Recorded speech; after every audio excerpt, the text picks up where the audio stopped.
Hello, continuing our reading in Ereth's Birthday by Avi. Today is chapter 9, Ereth Speaks. Hello, Porky! You looking for someone? Yelped a high-pitched voice. Ereth opened his eyes. A young female fox, head cocked to one side, was looking at him quizzically with bright orange eyes. Her fur was fuzzy red, her muzzle white, her ears too large for her young head. Her front paws seemed oversized too, while the dark fur that covered them made it appear as if she were wearing baggy knee socks. Ereth blinked. Sparrow spittle, he sputtered. What did you call me? Porky, the fox said cheerfully. Isn't that what you are, a porcupine? My name is Ereth dorsatum. Ereth returned with hot dignity. Are you male or female? Male, needle nose. My name isn't Needle Nose. It's Nimble, returned the fox. And I'm a female. Do you live here? Oh, sure, Nimble returned. There's me and my brothers, Tumble and Flip. Then there's our mother. Her name's Leaper. Do you have a father?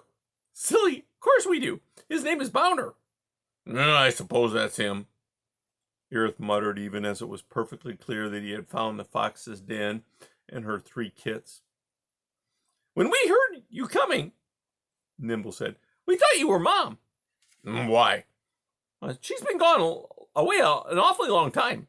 Right, Ereth said nervously. But I'll bet you never guess what happened today, Nimble said. What? Some humans came by. They were walking around the field and the base of the bluff doing stuff. We don't know what. The trappers, Ereth thought with dread. What did you do? Nothing. Hid like Mom told us to do. And don't worry, they never saw us. Ereth took a deep breath and said, Guess what? What? Here's the news. But Ereth could not go on. Tongue-tied, he could only mutter, No, I'm not your mother.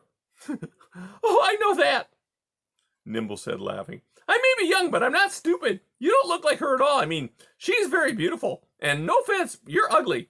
No, no way I'd confuse you with her. But by any chance, have you seen her? See, Mom went hunting this morning to get us some fresh food, like she always does. Only, like I said, she hasn't been back for a very long while. We think it was this white stuff. You mean the snow? Ereth asked. Oh, is that what it's called? Well, we never saw snow before. No, why not? Because we were born only a couple months ago, silly. Oh, lungfish loogies, Ereth said. What did you say? No, I said lungfish loogies. Ereth barked. Nimble cocked her head to one side. Why did you say that? Because I wanted to, beanhead. The young fox stared open-mouthed at Ereth, trying to understand him. Oh, She said with a sudden grin. I get it. You're trying to be funny. Oh, gallivanting glowworms, Ereth roared. I am not trying to be funny. I'm serious. The next instant, 2 more fox faces popped up behind Nimble and stared at Ereth. They looked very much like their sister, with red coats, white muzzles, ears much too big for their heads, and very large paws. Ereth could hardly tell them apart. When they looked at him, their faces showed disappointment.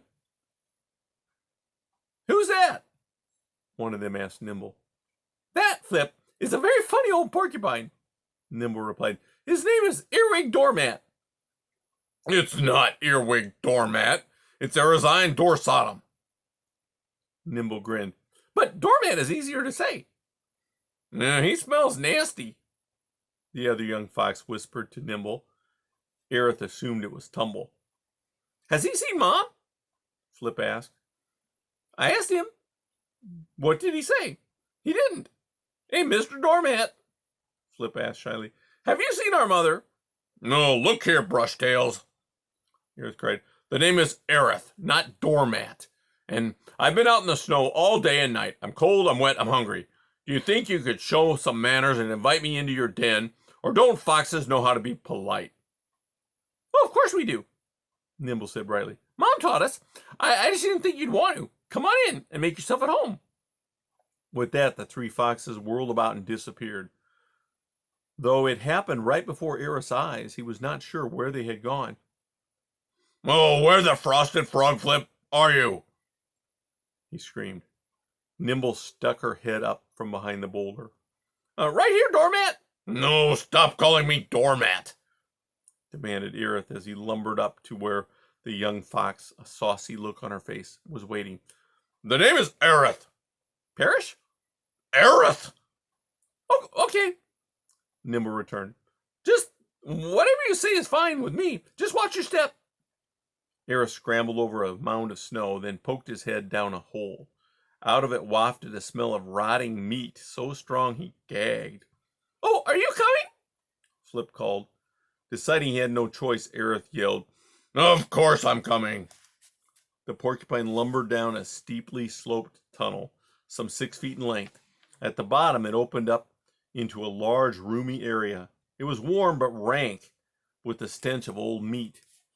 As Ereth came into the den, the 3 young kits, lined up side by side, were sitting on their haunches, tongues lolling, heads cocked to one side, eyes bright and eager, staring at Ereth with curiosity.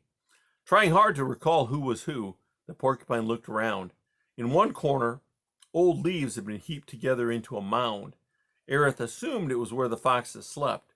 In another corner lay a small pile of gnawed bones. From the look of them, Ereth guessed it was the remains of small animals, voles, mice, and the like, meals. Ereth, who hated even the thought of eating meat, felt revulsion. Nimble said, I'm sorry we can't offer you any food. We've eaten everything. That's why Mom went out. But she'll be back in a minute. Tumble insisted in his sulky way. Yeah, she doesn't usually stay away long.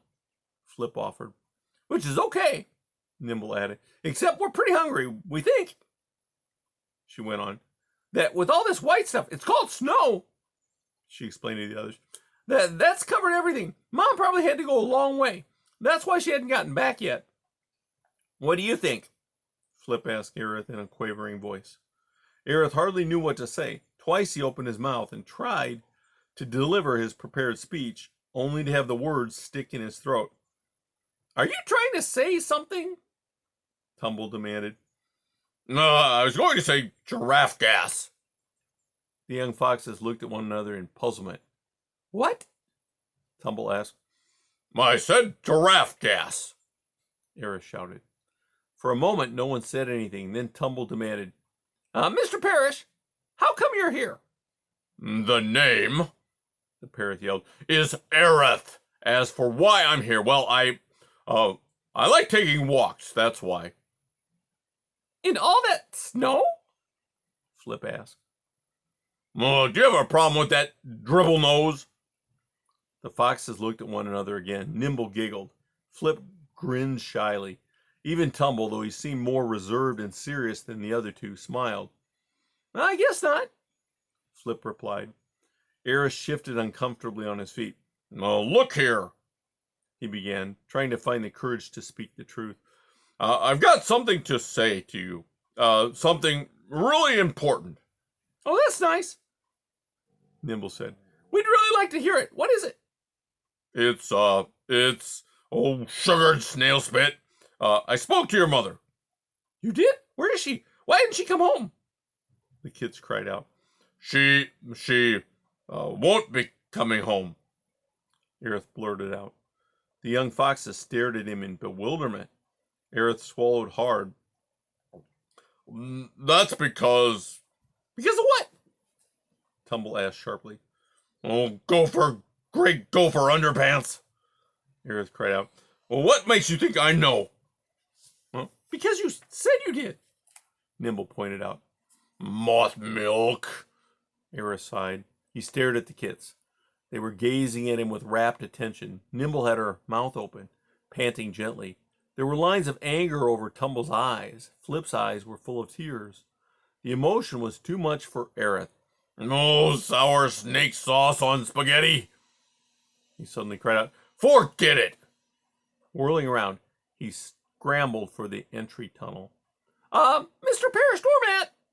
Flip called after him. Did something happen to Mom? Ereth stopped in his tracks. Slowly he turned back to face the young foxes.